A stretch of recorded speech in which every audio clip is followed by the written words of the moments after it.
This can be solved in 5 seconds.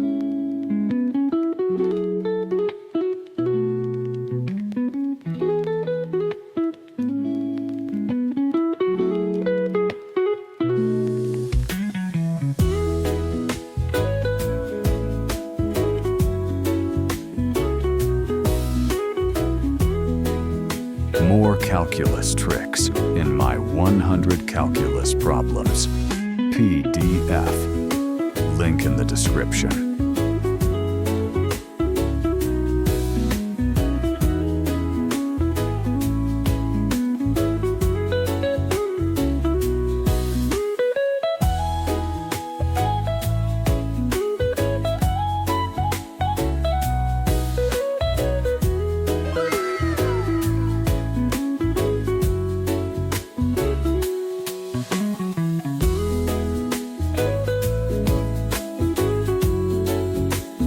Sub for daily calculus trick.